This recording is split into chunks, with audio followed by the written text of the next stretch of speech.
I think we can start, Sudarshan. Yeah. That's fine.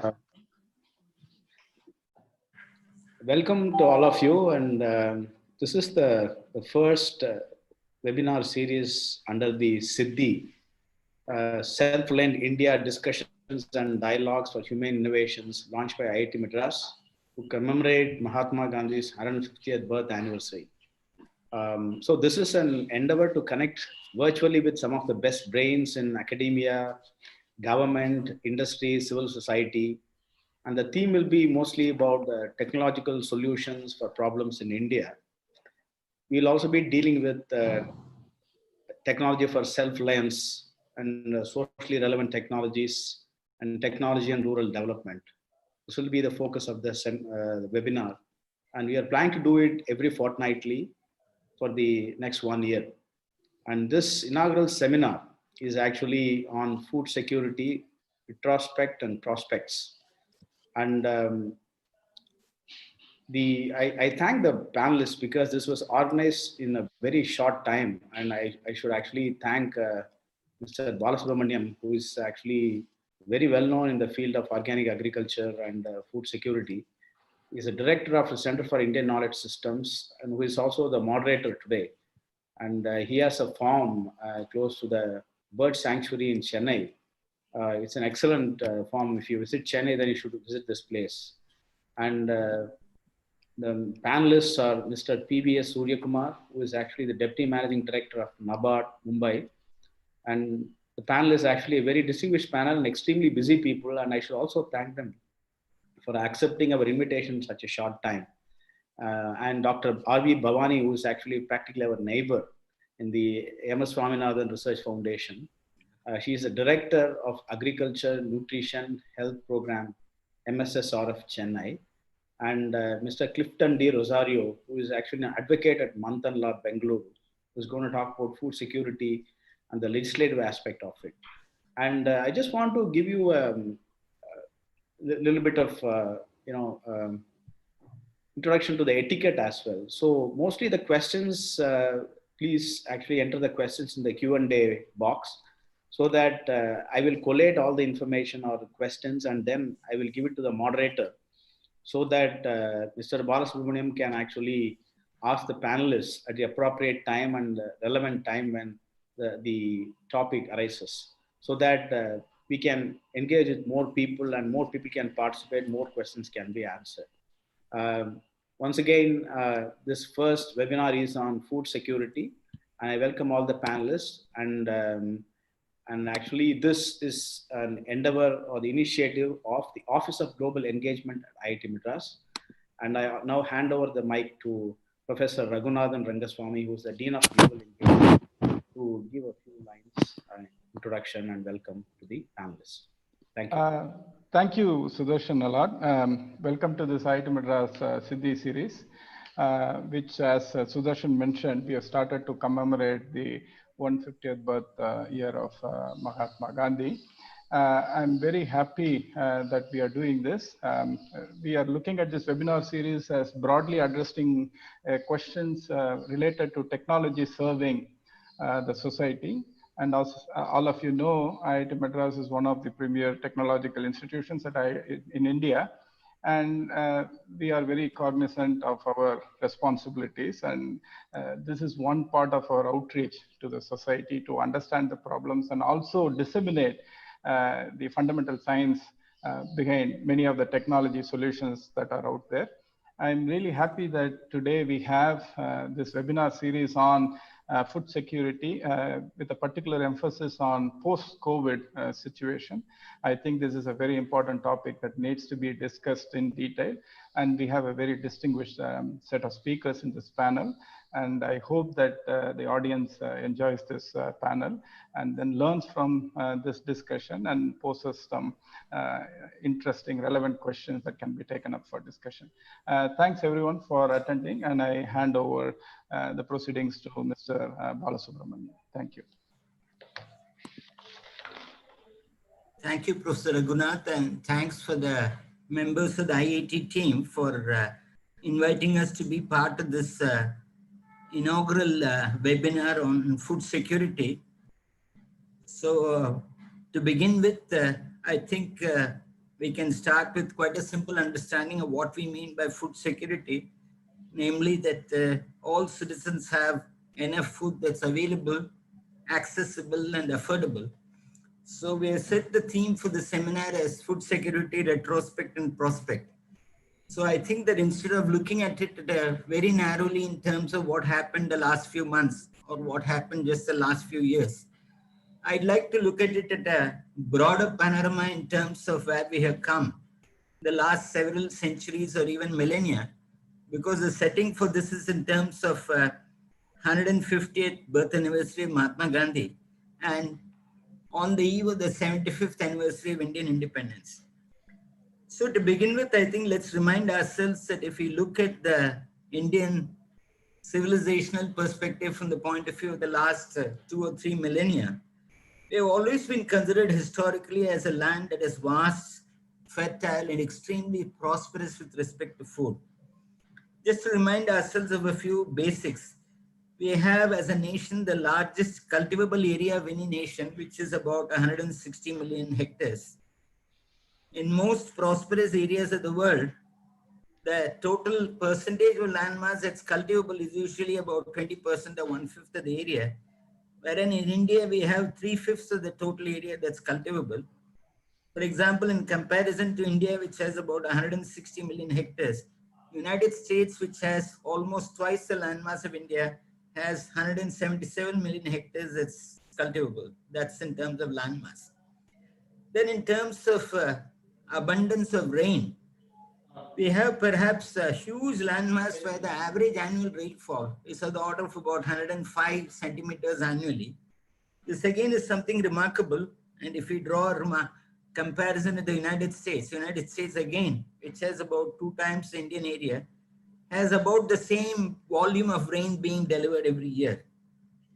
Sunshine is another thing that's really going for us.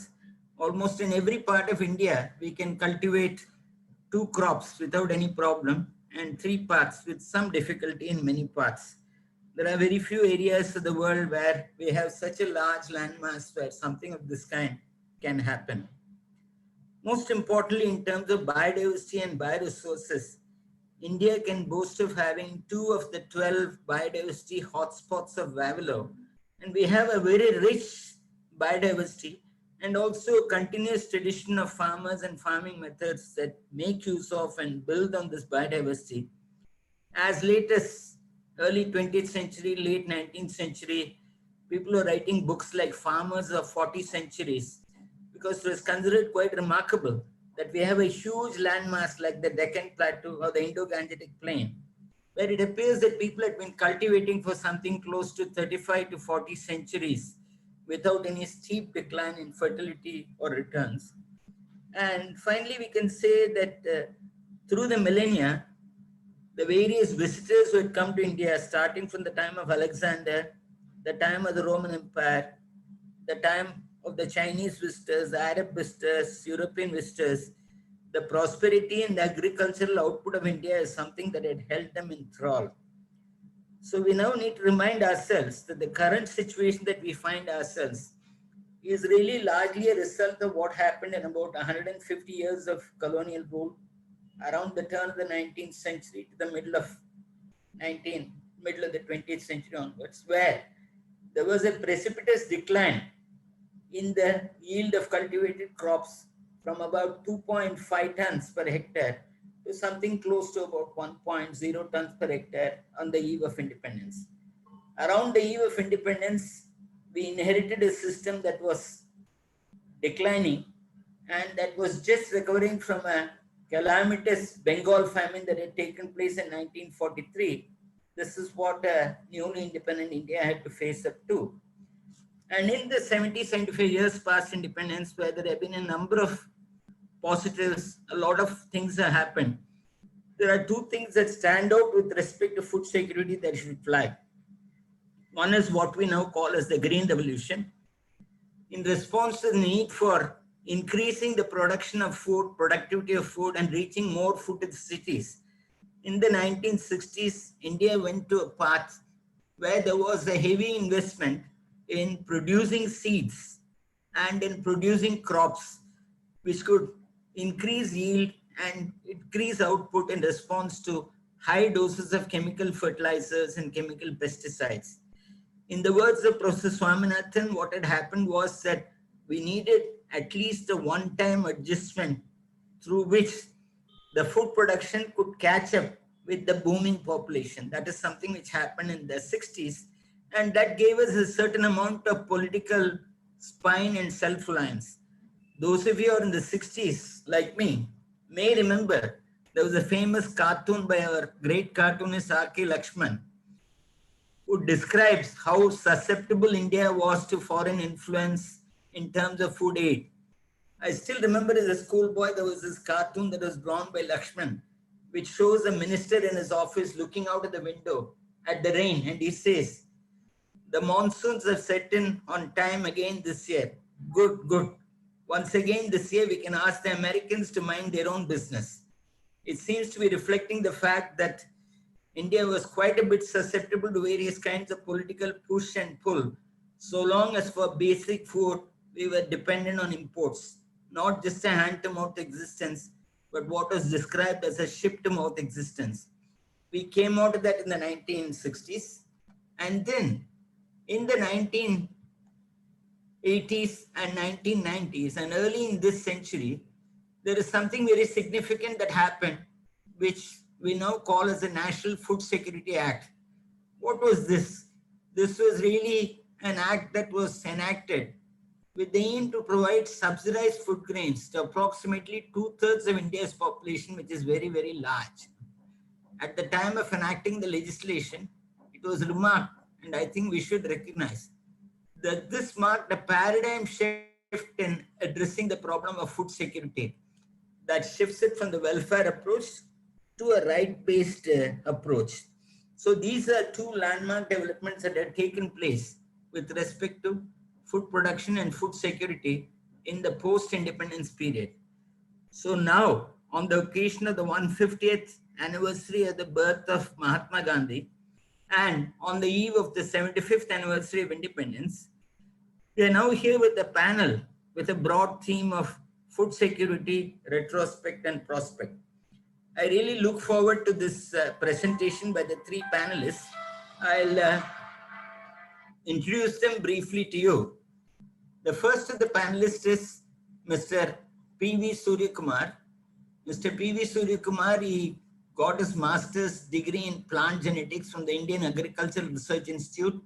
He's a Commonwealth scholar who got a master's degree in sustainable development from UK. And most importantly, he is the Deputy Managing Director of NABARD. NABARD is an apex bank of the Government of India, which mainly works with agriculture and rural development. He is based in Mumbai. He'll be making the first presentation. Followed by that, we have a presentation by Dr. R.V. Bhavani, who is the Director of Agriculture, Nutrition and Health Program at the M.S. Swaminathan Research Foundation at Chennai. She is a postgraduate in economics with an MPhil in planning and development, after which she did a PhD from Madras University. She has been working on food, nutrition and livelihood security issues at MSSRF for about 20 years. Most importantly, between the years 2004 and 6, she was also in deputation as officer on special duty with the National Commission of Farmers of the Government of India. And then the third panelist is Mr. Clifton D. Rosario. He is an advocate who works with the Manthan law firm in Bangalore. His firm is representing the People's Union for Civil Liberties, Karnataka, as well as the All India Central Council of Trade Unions in the High Court in the ongoing litigation on food security issues relating to migrant and marginalized sections of the society. So I'm happy that we have such a distinguished panel to reflect on varied aspects of this topic today. I now first invite Mr. Suryakumar to make his presentation, and he'll be making a presentation for about 15 minutes. The format of this webinar would be that there would be these three presentations after which we would collectively consolidate and organize certain comments and go on for some discussions. Mr. Surya Kumar, I invite you to make a presentation, sir, and I request the organizers to help by the display of slides. Thank you. Thank you, Dr. Balasubramanian. Thank you, IIT Madras, for having me here amongst you. And what I feel is the setting is so powerful, so intellectual, because IIT, the premier institute of India, is hosting this event. And Siddhi espouses the cause of self-reliance, which our beloved Prime Minister calls it Atmanirbharta. And this is the first webinar celebrating 150 years of Mahatma. So this really gives me goosebumps. This gives me make a feeling of feeling very humble. And I would like to share my thoughts. But let me just put a caveat. I'm not a professor. I'm talking to so many professors in the IIT Madras. I'm a development banker. I work all across the country. And I look, and then since I'm talking about agricultural production, obviously I brought in some data. I would use this data to tell what we have done so far and where are we heading. Before that, I want to say one important thing. Agriculture is a way of life in India. It is just not one more avocation. And likewise, I believe food is much more than intake of calories. And agriculture is much, much more than any industry. So this is what I want to, what I call set. This is the setting on which we're going to talk. Recently, agriculture has undergone a huge amount of change when the Prime Minister used the paradigm called as doubling of farmers' income. And then Government of India has brought in so many measures which made this doubling of farmers' income possible. And as I close, I would bring in Corona, which is reigning the world at this point in time, and see what this is doing and what Mahatma said. Let me try to put a question to you as I end the presentation. Can I have the first slide, please? Yeah. So what I'm going to do is I'm basically taking you through what has been what is our area in production in food grains. When we're talking about food grains, we're primarily talking about rice, wheat, and pulses and core cereals. This is what we call as food grains. And we're going to basically talk about the production and productivity data. And we will then go to the climate change issues and COVID-19 issues. Next one, please. Yeah. I think Mr. Balasubramanian has said most of these things. I think when you look at agriculture, we should understand few basic points like 58% of the Indians, agriculture is the primary source of livelihood. There are 120 million farmers and 140 million farm laborers who are dependent on agriculture. And he just talked about the gross cropped area. It's one of the biggest. The most important point I would like to mention here is the food grain productivity at this point in time is around 2,300 kilos per hectare. I would also compare it with where we stand when we look at other countries. Next slide, please. Yeah, next slide, please. Yeah. So Green Revolution has changed so many things. From a food deficit country, we became a food surplus country, and we are able to give food grains under the Garib Kalyan Yojana announced by the Honorable Prime Minister because we have enough surplus food grains at this point in time. Green Revolution also helped us to decline poverty in many levels. And of course, there are some pain points. There are issues of malnutrition. There is issues of purchasing power, which are being addressed in a way. Next one. Yeah, I was talking about the productivity here. I think when we look at it speaks a lot. The productivity of rice, wheat, when we compare with the best in the world, we are much behind. So don't we have the technology? We have the technology to really achieve these things. It all depends upon how the technology gets transferred to the farmer's field. So many things are being done. This is the potential we have if India plays its cards well. When all the measures which government of India has announced come to fruition at the farmers' field. Next slide, please. Yeah. Let me begin with the food grain production and productivity trends here. I think when you look at this data, primarily the area under the food grains by and large remain the same. I just picked up 10-year span here. Primarily it is the same. Look at the production. Production also is almost the same. Like we moved from 234 to 284 in 10 years time. So, but the productivity increased from 19 quintals per hectare to 22 quintals per hectare. This is not a considerable jump, but something more can be done when we compare with the best in the world. Next. Yeah, this graph basically presents the same. The area is almost the same. Production and productivity are almost going together. Let me now go to the next one. Let me take you to the production trends. Between 1996 to 2018, the food grains grew at 1.6%. But the maize, which is a part of the cereals, grew at 5.9%. So maize is called as an irrigated dry crop. There are so many hybrid varieties available in maize, and there is a commercial usage of this crop, which really led to its growth. Look at the last line.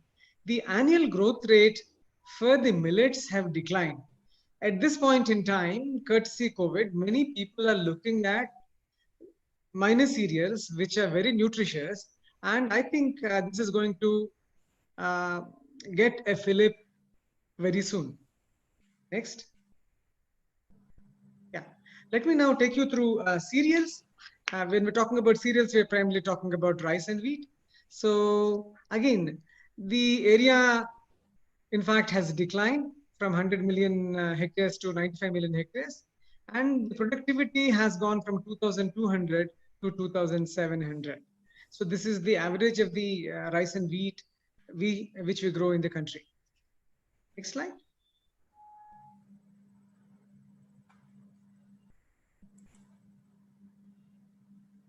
I think this is basically the graph which presents that. As I said, the area and production have the area and the production and productivity almost remain the same. I think they just simply they're hugging together and then they're passing in the same way. Let's go to the next one. So this is an important pulses for those of you who are from abroad.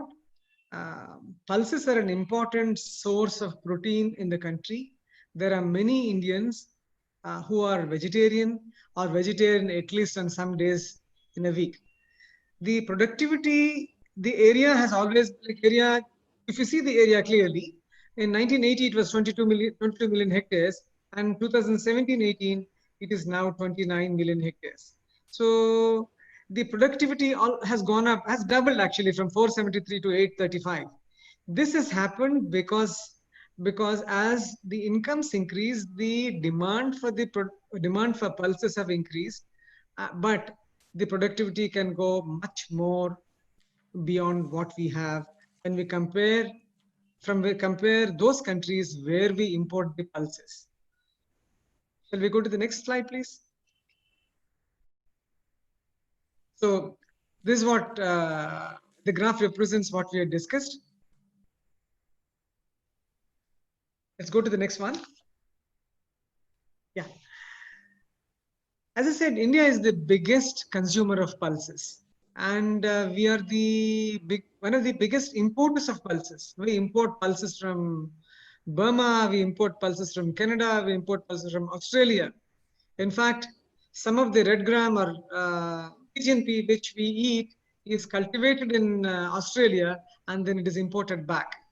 Why are we doing this? Because we are growing pulses primarily in the rain-fed areas. So that is the reason why the productivity is much lower than what it should be. And while there are many varieties developed by many agricultural universities and the ICR system, still there is still better varieties are required. Hybrid varieties have just made a beginning. So that's also really is going to add very soon. Since it is grown in dryland areas, the requirement for biopesticides, the requirements of micronutrients is very important. This is also a lacuna at this point in time, primarily since it is grown, while this is an important crop which supplies the nutrition and the proteins to Indians, since it is grown in dryland areas, we are unable to put things together. So, but there are some very good examples where contract farming is done.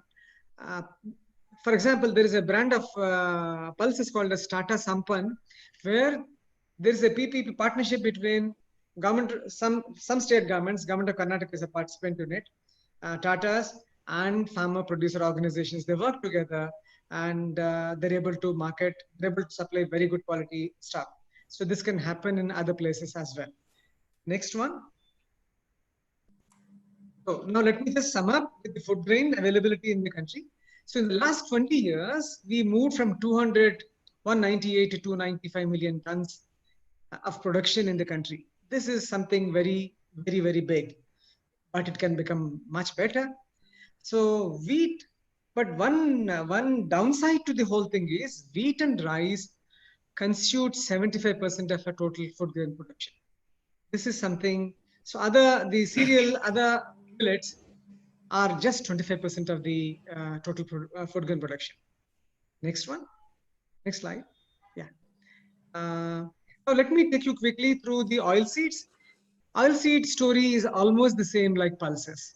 The productivity has just gone up in the last 9-10 years from 1200 to 1265 kilos per hectare. Same story. Next slide, please. Like this is basically the trend. Yeah. Next slide. Yeah. Again, India is the world's largest importer of edible oil. We import a huge amount of palm oil from Malaysia and Indonesia because the productivity of our crops is pretty low. The technology mentioned on oil seeds, which was launched in 1986, has made a stupendous difference. But somehow we withdrew from the technology mentioned on oil seeds because of various reasons.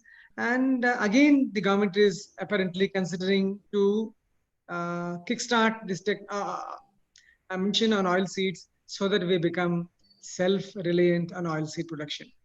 How do we really do this? Some of the oil seeds can be brought under irrigation. I think we require some more public funded research in oilseed varieties. And there is also a talk going on promoting of the oil palm, but then oil palm can be promoted wherever there is a considerable amount of water reserves. So now let us quickly look at the food baskets. Having talked about the food grain production and productivity in the last 10 years, the food baskets have changed a lot in the last 15-20 years. The expenditure on cereals has declined. So it has declined from 57% to 25% in rural areas. Even in the urban areas, it is decreased from 36 to 19. So obviously the consumption of milk and milk products, fruits, nuts, oil seeds and fats have increased. Next. Next slide, please. Can I have the next slide, please? Yeah. So how is climate change? Yeah. So since we talked about production so far, like everyone knows, the climate change has impacted And all of us know it can impact the yields, it can impact the crop quality, it can impact crop quantity, it can exacerbate the hunger and undernutrition, and it can change the food security and diversity in a very big way. How do we act together? How the climate resilient agriculture should be done? I think many people are doing a lot of research on it, and it is time the research gets up to the farmers' field, how farmers can cope up with the climate change, what we need to really do. Next. Yeah. So here, when we are handling the climate change effects, the COVID-19 has come in. It has caused a tremendous amount of upheaval across the world. There is nothing much I can. This slide itself is self-explanatory. It has really disturbed the food supply chain across the country. So that has caused a lot of problem. So has COVID-19 helped agriculture? This is the time Government of India has brought in a slew of measures to kickstart this sector. Next slide. Yeah. So government has brought in in the budget an action plan for committing a huge amount of money for agriculture sector. Then COVID kicked in. Then government has brought in 3 landmark ordinances. What do the what these ordinances say? Farmer can cultivate any crop and they can sell their produce anywhere. There is no need that they have to take the produce to the APMC, which is near their site. This is primarily they can sell their produce anywhere. So government has also said that they would not operationalize the Essential Commodities Act unless until there is a huge spike. And then on the contract farming ordinance, there's a clear contract can be entered into up to 5 years, and these contracts can be enforceable. So these are the 3 landmark ordinances which can change agriculture in a very big way. We have to just wait for the states to enact and get the power of these ordinances into the field. The next slide. Okay. So since we were commemorating the father of our nation, so Mahatma championed the cause of Village Republic. What is the idea of Village Republic? He said, in Champaran, when Mahatma started the first Satyagraha in April 1917, he started Champaran Satyagraha when farmers were pushed to cultivate indigo, and the British said we would buy only at this rate. So farmers neither had money to buy food from elsewhere, and they have lost the money. So he didn't want centralization to really take place. That's how the whole Satyagraha started. And COVID has really brought in a huge amount of decentralization. All of us read in the newspapers that a particular village is supplying vegetables to this particular place, a village is supplying a particular food grain to this town. So an element of decentralization has happened. One more important thing is people are looking for good, safe, local food, courtesy COVID-19. So this is basically promoting decentralization. We're also asking for traceability of food. Where is this food coming in from? So this is a landmark thing, and people are looking for those foods which boost immunity. I was talking about the core cereals which fell down in the area which is cultivated. I'm sure we'll get a fillip. The cost of millets is already pretty high in many parts of the country. So in other words, circular economy is gaining ground, and slowly we are embracing Mahatma because of what COVID-19 has done. And this is a very good thing where we can say, and then the carbon footprint will come down, and so many good things can happen when we get into decentralization. Yeah. Thank you all so much. This is basically my colleagues who helped me put across this presentation. Thank you so much.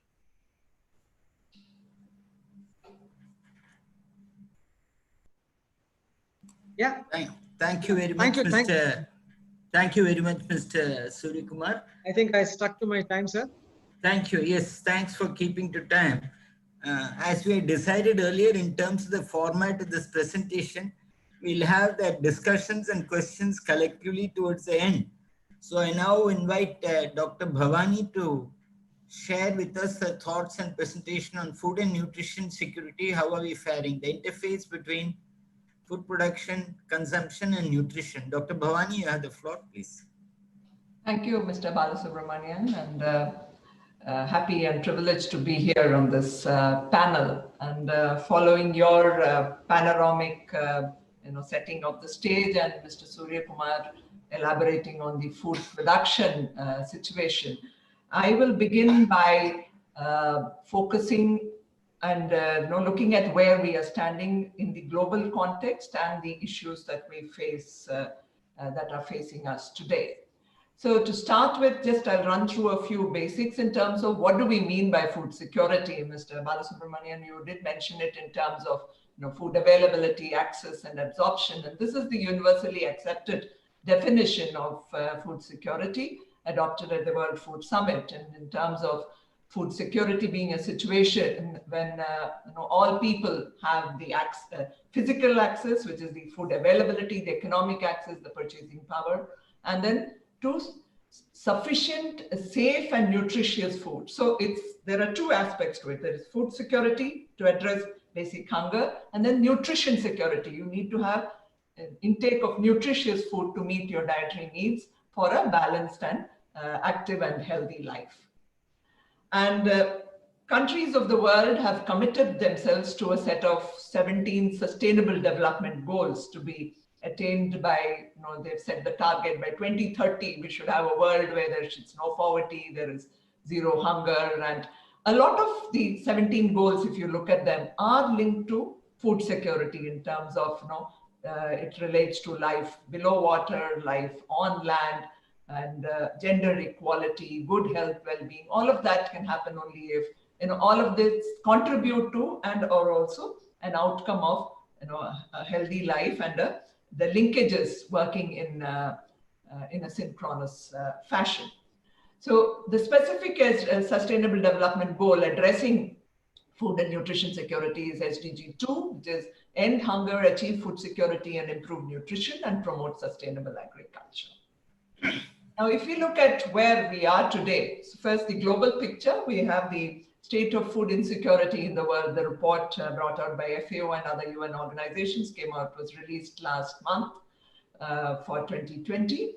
And this is the situation as of 2019 in terms of about 9% of the world population still going hungry, nearly 1 in 10 people being exposed to being food insecure, and again, 2 billion people not having access to safe, nutritious, and sufficient food.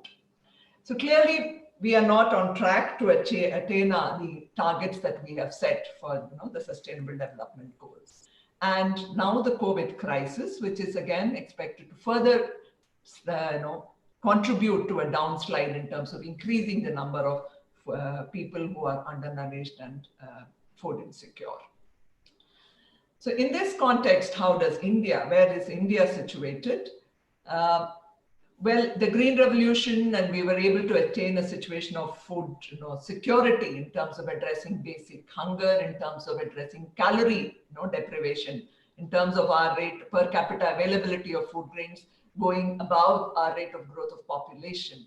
But there have been problems of access, of distribution, and absorption. And South Asia, where India is the largest country in South Asia, and we house the largest, this region houses the largest population of undernourished people. We rank very poorly on the Global Hunger Index, which is a composite index comprising these indicators of undernourishment, child stunting, wasting, and child mortality.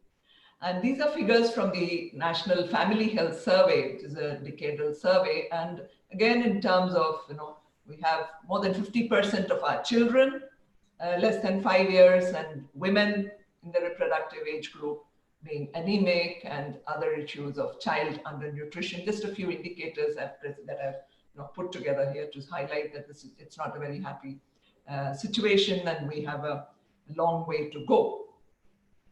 And at the same time, as Mr. Surya Kumar said, we are essentially an agriculture country. A large percentage of our population living in rural areas, depending on agriculture and allied activities. And it's largely farming by small and marginal farmers. No, it's like mass farming. No, instead of it's farming by the masses. No, it's not like large scale farming or industrial scale farming, but farming by the masses. And so there is, how do you ensure that they attain the economies of scale is an issue. And also an issue is that 80% of our employment is in the informal sector. There was a study on the state of work report by Azim Premji University 2 years back, where the assessment was that about half of our population earns less than 5,000 rupees a month, which is lower than even the minimum wage, and about 85% earn less than 10,000. So there is a major issue of access that we have there. And the recently released periodic labor force survey reports shows that about 68% of our population in the non-agriculture sector is also in the working population, is also in the informal sector. So essentially they are without any social security or assurance of employment. So it's kind of, it's a it's not a very heartening or a happy situation that we find ourselves in. We have done well in so many areas, yes, but there are still so many of these challenges facing us as we stand today. So this again, just to pictorially present what I've said so far in terms of the situation in India, the undernutrition problem and the population dependent on agriculture. But we also have, like Mr. Surya Kumar also said, a lot of programs like in the agriculture sector, a lot of programs to address the problem at hand as well. And we have some of the largest food distribution programs in place in terms of addressing the population that we have. The public distribution system, which is again following the National Food Security Act that Mr. Balasubramanian referred to, and I'm sure Mr. Rosario will be talking more about. That's provided for about 67% of our population, 75% in rural areas and 50% in urban areas to be covered under it. The school noon meal program, which has about 116 million children in the age group of 6 to 14 years enrolled. The ICDS, Integrated Child Development Services, which is particularly to address this vulnerable section of children in the age group of 0 to 6 years and pregnant women and lactating mothers, because that is where you nurture the health of the next generation. And there is a supplementary nutrition program under the ICDS, which again covers, which is again one of the largest programs of its kind in the world, and we're covering about 160 million children in this age group. But there are again several challenges in terms of its reach and functioning, a lot of which has also now become evident in the recent past several weeks following the COVID crisis. The public distribution system, one issue there has been it's a targeted public distribution system, and it follows, although it says 75% of the population, it follows the 2011 census population figures, and the result of which about 108 million are excluded from the PDS. There are several states where there are issues. While there are several states which are well performing, delivery is very good, there is extra incentive or initiatives taken by the state government themselves. Like, for instance, in Karnataka, they started providing millets under the public distribution system. But there are also states where the delivery does not happen the way it should be. And again, there have been several people who do not have the cards, the migrant laborers, again, not having, being able to access the system, PDS, those kind of issues. Similarly, under the delivery under the supplementary nutrition program, and varies from state to state. In Tamil Nadu, the public distribution system is a universal system, and there has been this demand in recent year. You would have seen in the media that at least for this period of crisis, let it be made a universal system so that nobody is excluded, no deserving person is excluded. So these are issues. And one of some of the major initiatives were taken was the National Food Security Act, of course. And in late 2017, the government came up with a National Nutrition Mission, which was again rechristened as a Poshan Abhiyan in early 2018. And that has set itself targets, in line with the SDGs, and also ambitious targets that by 2022, the level of stunting, underweight, and low birth weight children should come down by 2%. Anemic children should come down by 3%. Again, these are ambitious targets that we have in front of us. There are also other measures like the Mahatma Gandhi National Rural Employment Guarantee Scheme, which is now again providing succor to a lot of people who've lost their jobs again post COVID and the crisis that has been facing us. So again, coming back, that being the picture, if we look at, we have done well, but we have several problems, and we are falling short of the targets. And if you look at the current situation now, it is a certainty that the number of food insecure will increase, and we need more to be done. The government has announced that yes, free grains will be given to people up to November. They announced about pulses, but like Mr. Surya Kumar said, there is a problem we have with regard to availability. We haven't been able to provide, the 1 kg of pulse to every household as has been promised. There's several challenges there. Schools are closed. So there have been, again, government directives that grains should be provided in kind or cash given to the households in lieu of it. This is, again, not happening very effectively. As of May, there was this report that in about 8 states, although orders had been passed, no action had been taken. In another 9 states, there was no action at all in this direction. So several children who are, for whom the noon meal, especially from the low-income households, whom the noon meal would have been a major source of sustenance, they are going to be losing out. And also there is the danger as to whether they will come back to school, because given the crisis of loss of livelihoods, there are also reports that many children are now being drawn into the labor force, which is again a very, very serious situation.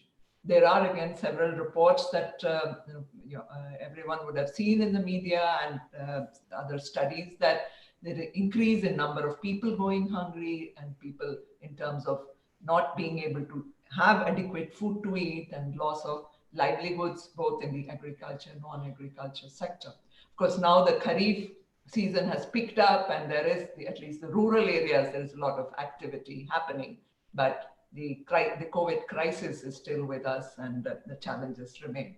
Similar is with the case with the ICDS centers, with the Anganwadi centers closed.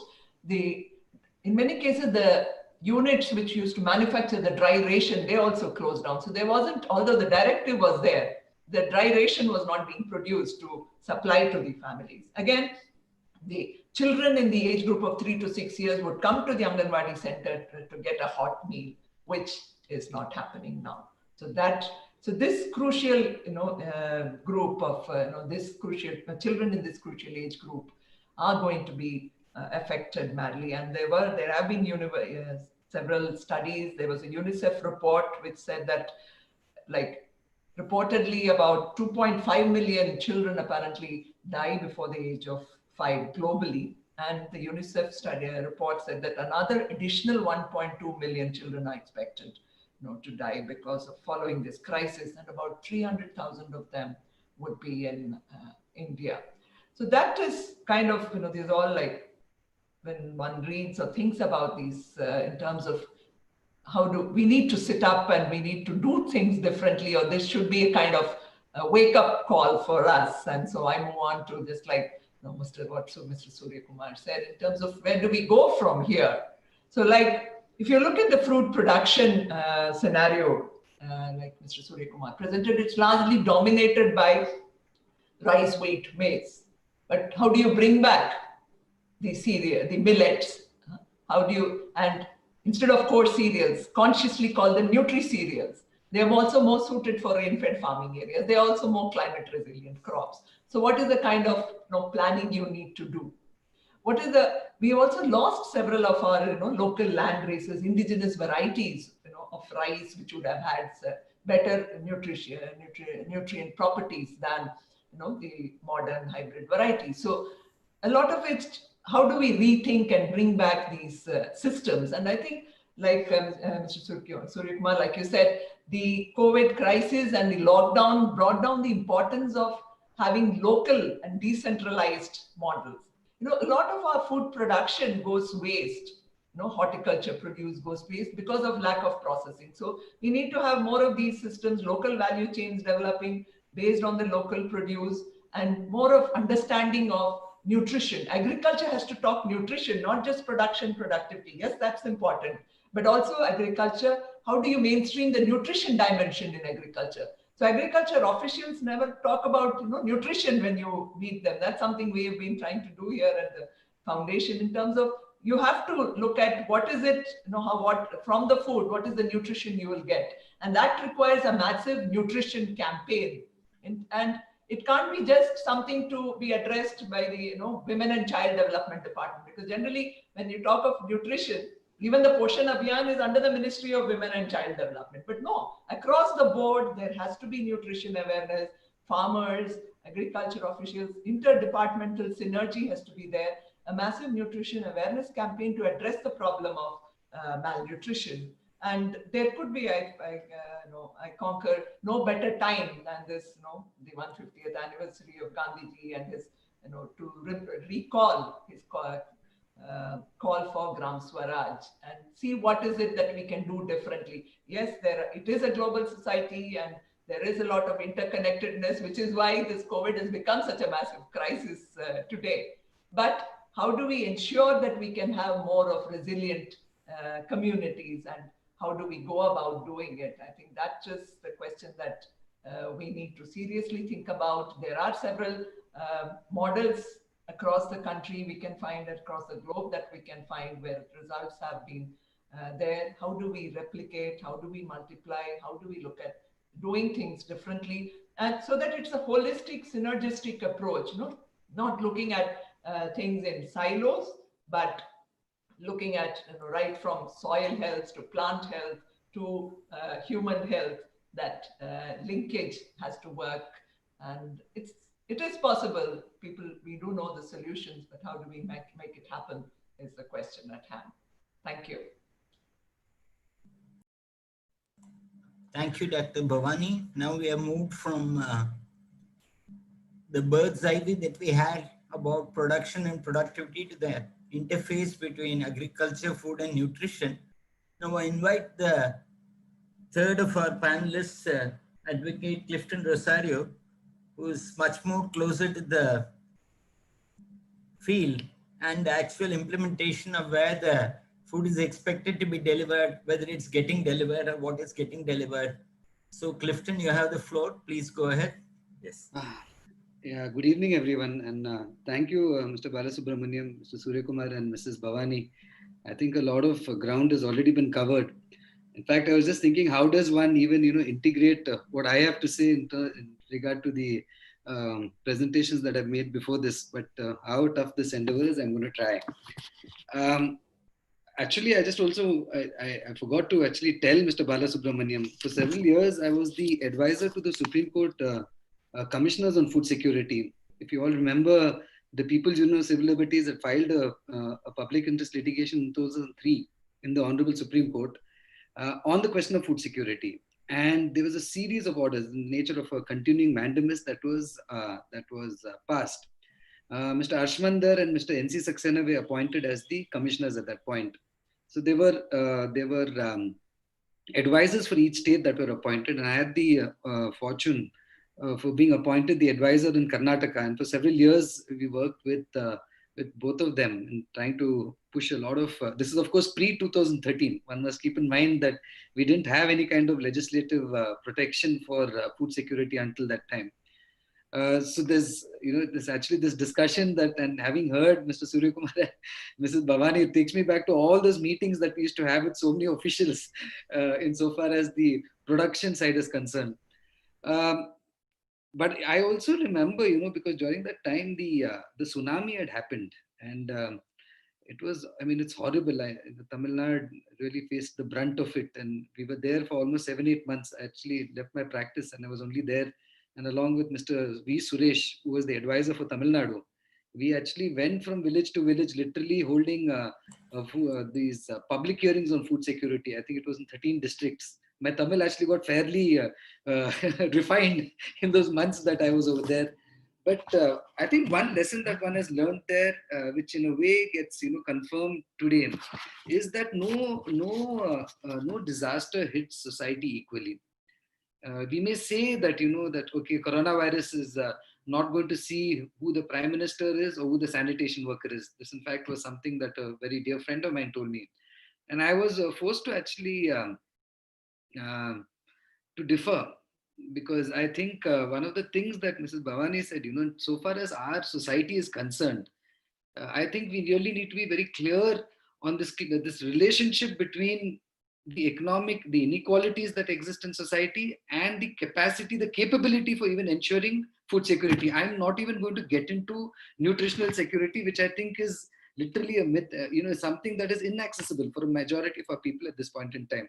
Certain statistics, of course, I'd like to say, I think there's one thing that we can all agree upon, that the coronavirus pandemic has brought to the fore certain social realities of India, which we knew. It's not that this is something that we did not know, but the manner in which it brought it out, the obviousness of certain of the social realities, I think is something that we are not going to be able to push under the carpet yet again. And I think there are a few of these social realities that I'd like to just touch upon and then go.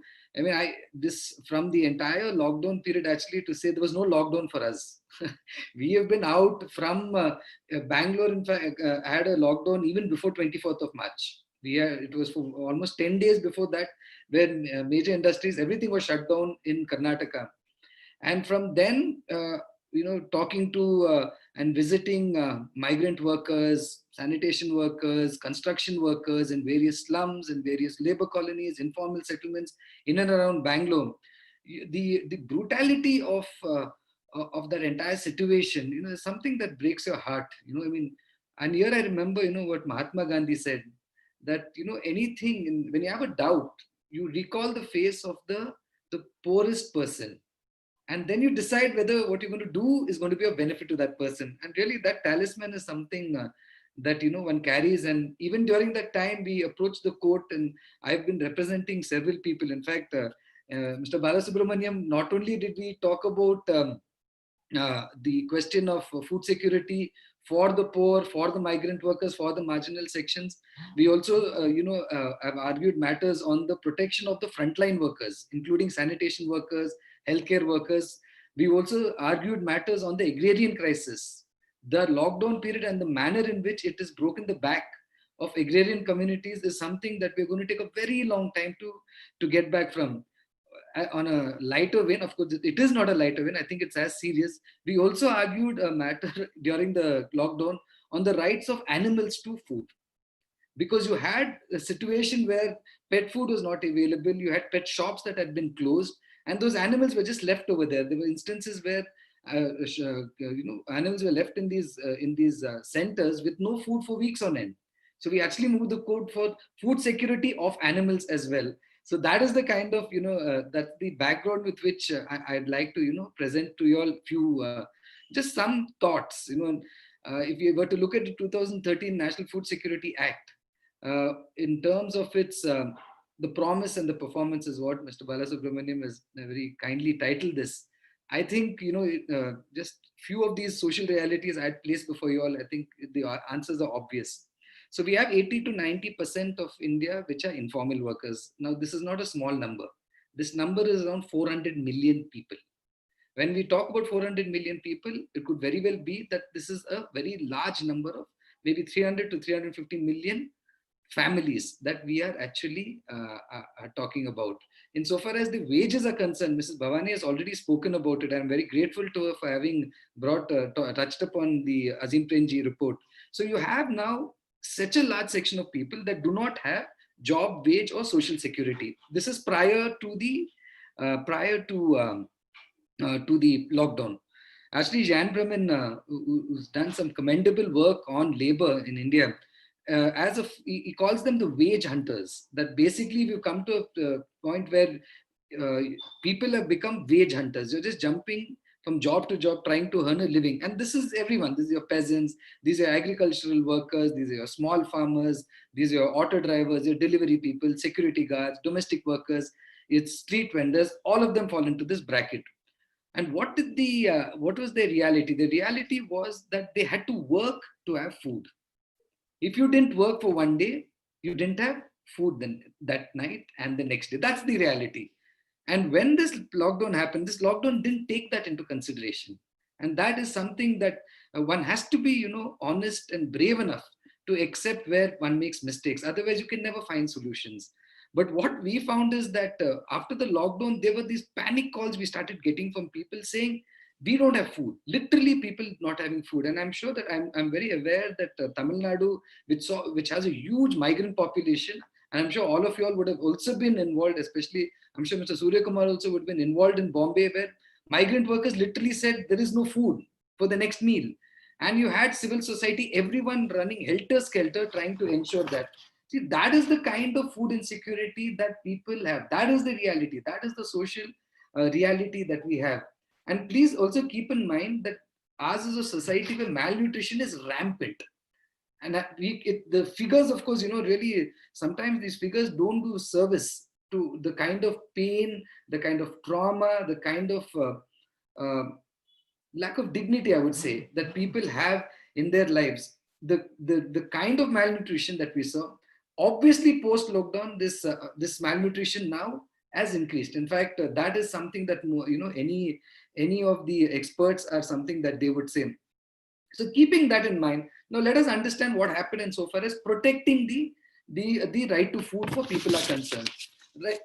I mean, Article 21 of the Constitution of India is very clear. It's the right to life of everyone. It's guaranteed to us. There's a positive obligation on the state to ensure that this right to life and a right to life with dignity. It's not, in fact, the Honorable Supreme Court in Chameli Singh's case said it's not animal existence. It's right to life with dignity, which means that you have shelter, you have clothes, you have education, and obviously you have food. So there is a positive obligation on the state to ensure that people have food. It is their duty to ensure that people don't die of hunger. Now, or not just hunger, people do not have nutritional and food security, as Mrs. Bhavani was saying. So you have this, like I was saying in the beginning, we didn't have a law for the longest time. So people had to go to court. There was a series of orders that were passed. ICDS, which is something that began maybe in the 60s or 70s, becomes something that goes all across the country. Midday meal again. Tamil Nadu, of course, was a pioneer in most of these schemes. Taking lessons from there, these are schemes that then become that gets universalized across the country, not insofar as the population is concerned, but insofar as every state is then mandated to do this. It is in the backdrop of the PUCL case that the central government passed the 2013 Act. Now, what does the 2013 Act do? How does it endeavor to ensure food security? One is the TDPS, the Targeted Distribution Public Distribution System. Here it says that we are going to ensure that food grains are given to people. But what is this food grain? It's basically rice, wheat, and coarse grains. That is what it endeavors. This is for the priority households, and then of course for the Antyodaya households, it is 35 kgs of these food grains. So that is insofar as food grains are concerned. The 2013 Act also mandates that there will be Anganwadis, children below the age of 6 will get nutrition over there. Pregnant women and lactating mothers will also be taken care of over there. They will have take-home rations. Adolescent girls will also be provided with rations over there. Of course, alongside providing this the food, it is also about providing health services. That, of course, is something that we really cannot that we have to appreciate. You then have the midday meal scheme as well, which ensures that children get meals in schools. You also have this particular provision which says that 6,000 rupees will be given to pregnant women. I've argued too many matters to know that particular provision really just exists on the statute books. But at least insofar as the other provisions are concerned, this is something that exists on the ground. Now, what happened? But insofar as this act is concerned, it's something that I think we really need to sit back and think very seriously as a society as to why this act came to be passed and then what was its reality. In 2016, the Comptroller Auditor General comes out with a report saying that the 2013 Act is yet to be implemented in most states. What Mrs. Bhavani said, the identification of the priority households, the identification of the beneficiaries, that was the underlying basis for this entire. It's just not done. The existing lists of ration cards were just converted into ration cards under this particular act. The CAG also points out at that point that you don't have any of the grievance redressal mechanisms that were mandated under law that were constituted. So this is 2016. At that point in time, Swaraj Abhiyan approaches the Supreme Court and says that, see, this is, given the kind of drought situation at that point, they argued that this act has to be implemented in toto. If drought is to be, if people have to, survive this drought, at least have basic food grains. It's a very interesting judgment. I really recommend everyone to please read that judgment, because there are 2-3 aspects in that judgment which I feel are absolutely essential. Firstly, there's a very candid admission on behalf of the state that we will only give grains. We do not give lentils under the act, and they oppose the demand from Swaraj Abhiyan, saying that at least in a drought situation, you please give lentils. That was something that the central government said we cannot do under any circumstances. Supreme Court went with the state and said, yes, it's not there in the law, and that is something that's a policy decision that the state has to take care of. But one very important thing that the Supreme Court held in that particular judgment was that in the event of there being any kind of a drought or a disaster, you should ensure that food grains are supplied without insistence on a ration card. That is something that the Supreme Court held at that point. But the Supreme Court also in that very same judgment also says that it is a pity that this act, the 2013 Act, is yet to be implemented in toto in most of the states. So actually the Supreme Court issues a mandamus to the state governments and the central government to take all steps necessary to ensure that this act is implemented. We then come to a very peculiar situation in February of 2020, where a sectoral group of secretaries of agriculture and rural development actually submitted a report to the central government. This is of February of this year. This is when the pandemic is just, the lockdown is just going to happen. The pandemic has already hit us. This sectoral group actually submits a report saying that this act has to be rethought, and it should only be implemented insofar as deserving sections are concerned. It just beats me who the deserving sections are, given that a majority of the people in this country do not have access even to basic livelihood security. So you have that kind of a situation, and it is in that context that the pandemic hits us, and then the lockdown happens. I mean, I must tell you here that, as a lawyer who's argued this matter before the court, at certain points you really start to question, why one even does this anymore. Because we went to court to say that, see, I remember at one point we gave a list of 10,381 migrant workers, which means with their families, of course, who had called us up from all across the state saying that we don't have food. See, my understanding is that we are not a country of beggars. My understanding is that when a person, especially somebody who's very hardworking, a construction worker, for them to call you up and say, "Bhaiya, mere paas khana nahi hai." Okay, we are in Tamil Nadu, so I think we should tell this. We also, say, "Enke saapadu illa." If somebody tells you that, see, it's very difficult for that person. And one man told me that. He said that, "See, Bhaiya, I've called you, but let me tell you, it's taken me 2 days of hunger to call you. Somebody said that you're a lawyer, you're fighting this case, and if I talk to you, I will get food. So that is why I'm calling you. It's because of my children I'm calling you." So that lack of food security, right, at that point, the impact that it had on people is something that I think, that is going to stay with them and us, I think, for a very long time. But what I would like to say is, while we argued this matter before the court, let me tell you, it wasn't a smooth sailing. It wasn't that, in fact, when the central government announced, I think that was on 30th March, the Garib Kalyan Anna Bhagya Yojana, I think that was what it was called. And it was presented before the court that, see, this solves all the issues. And we raised a very simple thing. We said that, see, people don't have jobs, they don't have money. You're going to give them grains and one kg of dal, which of course never came. The 1 kg dal didn't reach them. How are they going to cook it? Where are they going to get oil from? Where are they going to get masala from? Don't they need vegetables? Don't they need some amount of proteins? Where is the cooking gas for them? Where is the kerosene for them? Where is the fuel for them? So if you do not provide them with all of this, how is it going to happen?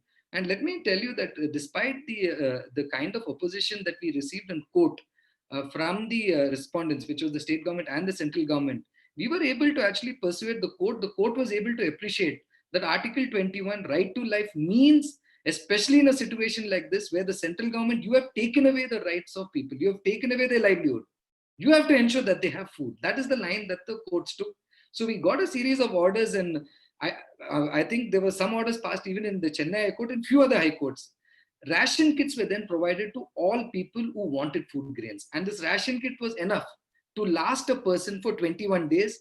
And we were able to persuade the court to have a repeat order of that.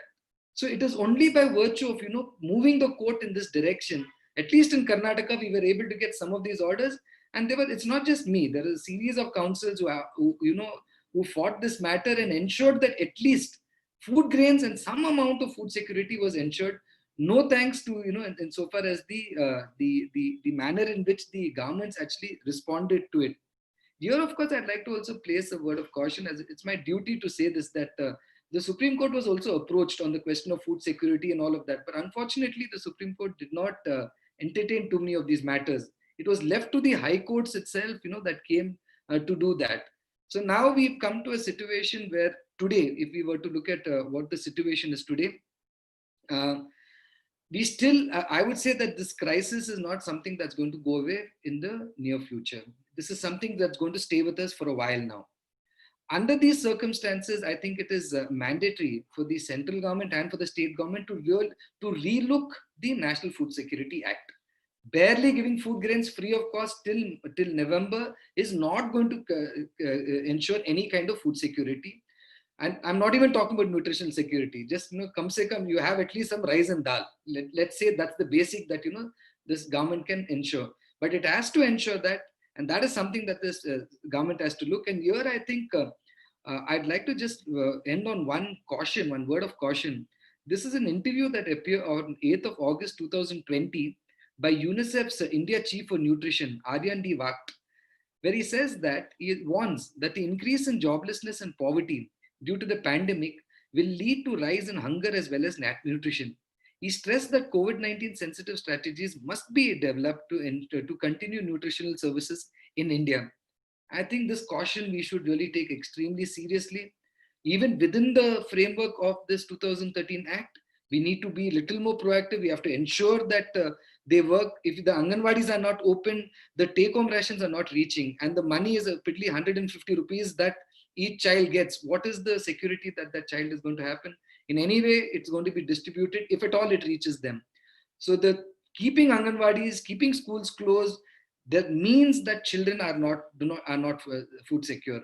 Having just ration shops that are going to distribute food grains, even if that is free of cost, is not going to ensure food security. So while ensuring the implementation of the Act, I think the government has to really come upon with a kind of a 6-month, 8-month kind of a strategy to ensure that every person has their food. Besides, of course, ensuring that livelihoods are restored. Mr. Surya Kumar actually had certain things to say about 3 ordinances.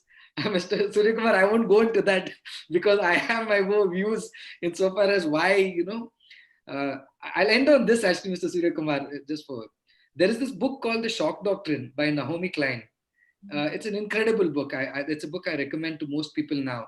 This book actually says, in the book, Naomi Klein actually says that most governments look for a crisis to bring about very rapid changes in law. And the reason they do it is because people are caught up in that crisis. So pandemics and disasters are such kind of time. Today, when there is no democratic space available, courts are not functioning properly, you cannot have protests, people do not have livelihoods, there's no guarantee of wages. To bring about such a raft of such a slew of changes in the law may not be mostly, in my opinion, that's something that's not proper. But that's another debate altogether. So thank you for this wonderful opportunity. And I'm most grateful, especially to my co-panelists who made at least my job much more easier in saying what I had to say. Thanks a lot. Thank you. So Thank you very much to all the panelists, and thank you, Clifton. Like they say that sometimes the most important part of the letter comes in the postscript.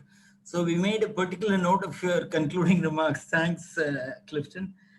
And our organizers, particularly Mr. Sudarshan and his colleagues, have done an excellent job of summing up certain comments and trying to distill it into 2-3 lines of questions.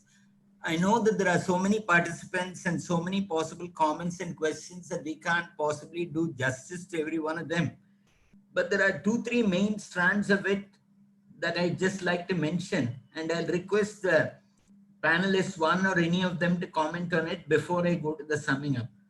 One of the questions that's come up is this whole thing about prices, because those of you who are familiar with farmers and farmers movements would perhaps know that various farmers movements have all kinds of differences with each other. But one thing all of them say is that implement the Swaminathan Committee report on prices, which the government has never ever done, though various governments keep on saying that we're actually doing it.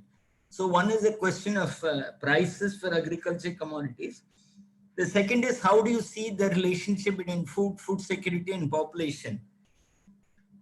Several years back, the Chinese representative to the UN made a very bold statement, Chinese ambassador, saying of all things, people are most precious, because we keep on talking about the demographic dividend. But we have to remember that the demographic dividend is something that you can realize only if you have a healthy population that is well fed and can participate in the economic process if you want to reduce it to economics. So that again depends on what you're going to do. And secondly, the post-COVID scenario, how you see it. I think that's been fairly well covered. But I want to ask the panelists, do you want to comment anything specifically regarding how do you see this impact of prices for commodities in terms of what is being cultivated, what is being driven up, what is being driven down? And secondly, also the question of population versus food security and how you see it. Let's just spend a few minutes on these two. I may invite any one of the panelists to comment on these. On the prices, I think I ask a counter question to people who say every grain produced in the country should be purchased by someone at a particular price. I would say, is this physically possible? We got into the MSP, Food Corporation of India, in a different time zone when we had problem of not having enough food. Now we moved into a different level. How much can the government procure? This is one issue. I don't have an answer. Like, I only know physically that it is not possible to really purchase everything which is produced by the farmers. In that case, what happens to the milk? In that case, what happens to the pulses? In that case, what happens to the coarse cereals? Questions can come. I would say whenever it comes to two things I want to say. I think on the altar, to keep the farmer or the consumer, always we kept the consumer on the altar, not the farmer. Number one. Number two, as farmers, I think, I believe farmers have lost control on agriculture because the cost of inputs have gone considerably high, whereas the price realizations did not keep pace. How do we really get farmers get the correct price which they require to be paid is a large question. Like, the system has to work and make things work for the good of the farmers. Purchasing by someone is not the answer, and it cannot happen beyond a point of time, beyond a quantity. Dr. Bhavani, do you have anything to say on these two specific matters? I think Mr. Clifton has largely in his presentation also responded to a few other concerns raised by the other two participants. But Dr. Bhavani, do you have anything to say or add to what you said? Yeah, quickly in terms Please. of so essentially, like, if you want the farmer to go into millet cultivation, promote millet and pulse cultivation, that price incentive has to come. So how do you make it work in terms of, that assured, why has area under Jawar come down in Vidarbha or in Maharashtra, where it used to be cultivated earlier and been replaced by cotton and soybean? So there has to be conscious policy direction for food security, that these crops need to be grown in this area, this amount of area. So proper land use planning. So these were again also aspects which the Farmers Commission reports had covered in detail. And if that could be looked into and made to happen in terms of what should our food production scenario be, and then what is the kind of support that farmers need. And as we all know, large majority of our farmers are small and marginal farmers, so they do not have this economies of scale. So now definitely I see the support being given to promotion of farmer producer organizations as a very positive measure, but to be developed and not to be taken forward in the proper way, they need to be capacitated and be, so that both in terms of accessing inputs as well as the market at both ends, it is a win-win situation. And you see the farmer, the net return that the farmer gets should be the bottom line as to how we are going forward, because the farmers are also our largest consumer group. We are largely an agricultural country.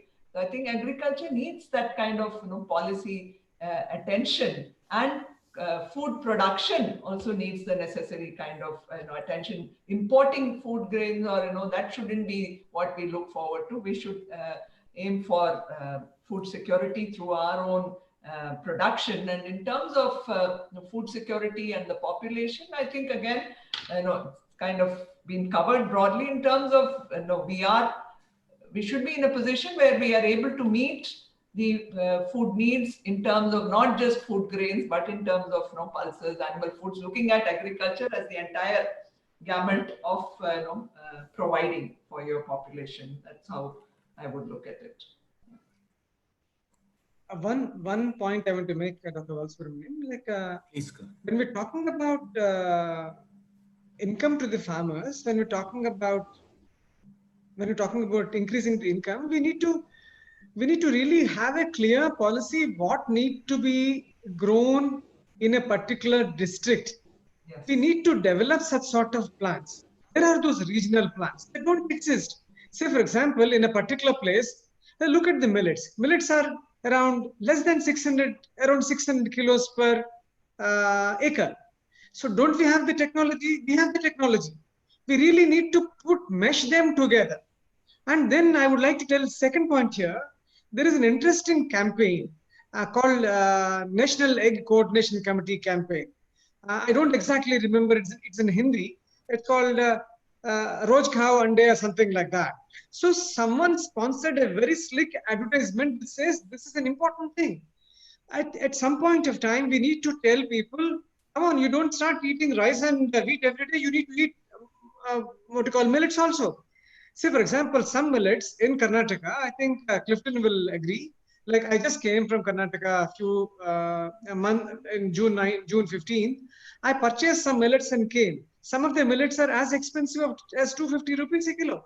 Brown top millet costs 250 rupees a kilo. So I purchased it because I consume it since quite some time. So if there is, I knew it, so I went for it. So some element of campaign need to be done. I think whose job is it? I don't have an answer. Like NEC Coordination Committee did popularized eggs. I think government can really do that. Along with, there are so many arms, public relations department of the government can do it. And when that happens, so many things will fall in place. So it's about 5 minutes away from 6:30 now. So I just have to make some concluding remarks before I hand it back to the organizers. The first thing I'd like to say is that let's also recognize that in very many powerful ways, the government is already making decisions in favor of some type of agriculture or the other. For example, if you look at the website of the Lok Sabha, the Murli Manohar Joshi headed Committee on Estimates on Organic Farming tells you that for the latest year for which the figures are available, 2016-17, the government of India is subsidizing chemical agriculture to the tune of about 70,000 crores. That's about 700 million rupees, which means that it's powerfully pumping in money in favor of a particular kind of agriculture. So with these interventions, it means that there's no level playing field between this and that. There are certain powerful interventions. Similarly, I have heard friends from Andhra Pradesh say that when the NT Ramarao government signed a piece of legislation saying that they are going to offer rice at such a subsidized price, indirectly it also meant that it put out of production so many hundreds of thousands of acres of millets. So every one of these is a powerful kind of an intervention in favor of shifting to some particular crop, subsidizing some particular kind of agriculture, or not subsidizing some particular kind of agriculture. So the point is to recognize what is the kind of policy or what is the kind of agriculture that something is subsidizing. I think in the extreme form, what you'll find is that if I move to a village that's about 50 kilometers away from Chennai where I stay, today the plastic pot is much more viable than the clay pot. You may feel that this is very peculiar because the clay pot uses resources that are locally available. The human resource is there, the material resource is there.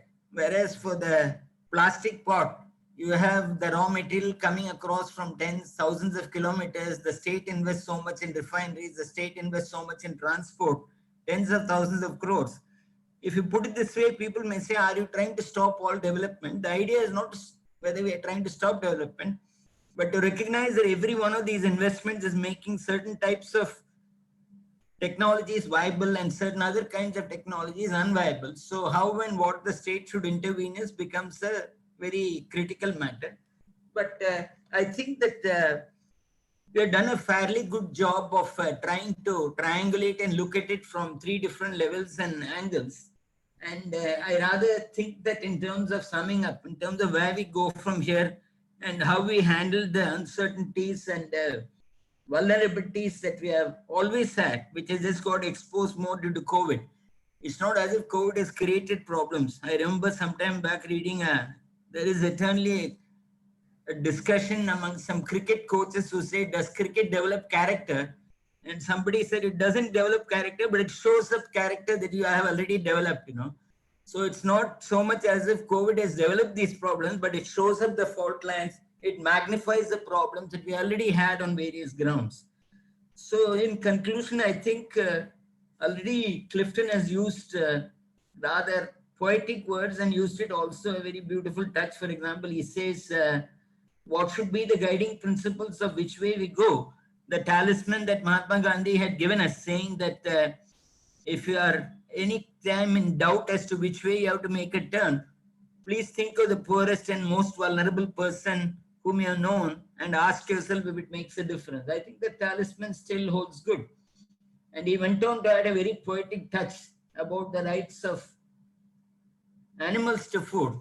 That reminds me very much of the final section of the Mahabharata where Yudhishthira was considered the epitome of ethical behavior in India. He said that if my dog can't get into the heaven, I'll stay outside. So thank you for reminding us of that and getting us back to that kind of sensitivity. So I'll just conclude by saying that I'm very thankful to the panelists who threw light on various aspects of this problem at 2 or 3 different levels and from 3 different angles. And I'm also thankful to the Dean of Global Engagement of IIT Madras and his team for having given us this opportunity. And as far as the delegates or the people who are attending, participants in this, I know that there'll be lots more questions than what we've been able to do justice to. But the Dean did tell us that he thinks that this is the beginning of a process which we hope will continue. So I'll conclude with this, with my thanks to my fellow panelists and the team of faculty from IIT, Dean of Global Engagement, and I'll hand it back to them for the concluding remarks. Thank you very much, sir. Thank you, Mr. Balasubramanian. Hello, everyone. I'm just launching a quick poll to all of you. Please take this poll. Okay. Thank you so much for this, Karthik. Yep. Yeah.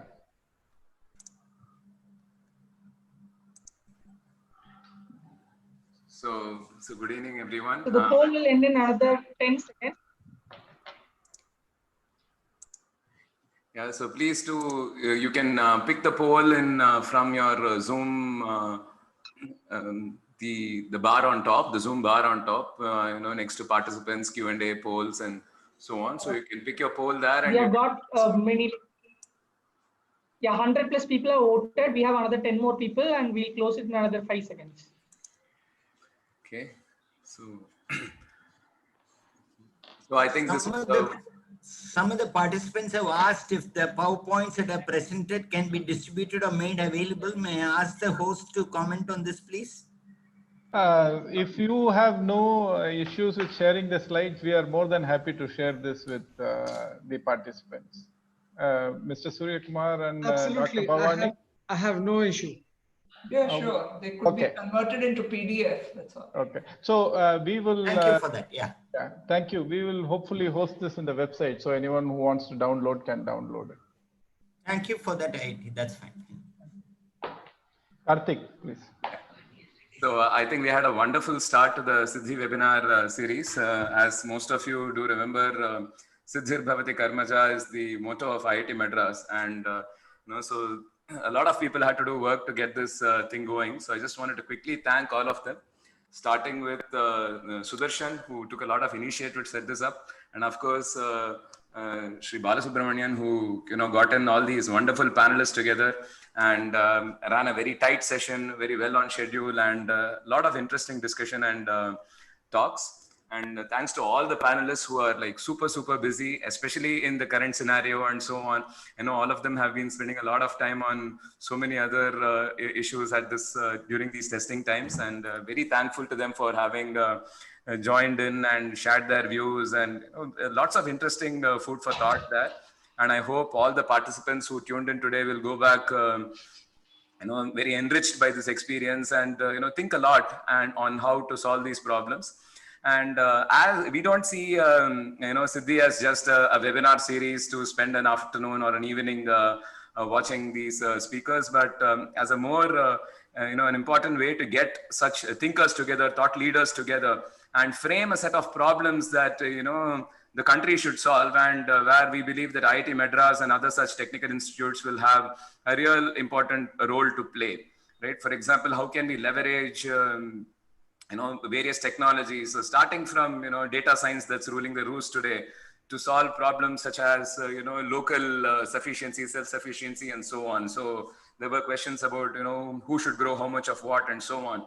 So how can we inform all these through a very systematic fashion and so on. So I believe we have lots of exciting problems that we can work on, and I think it's a very very interesting set of questions and problems that we are faced with.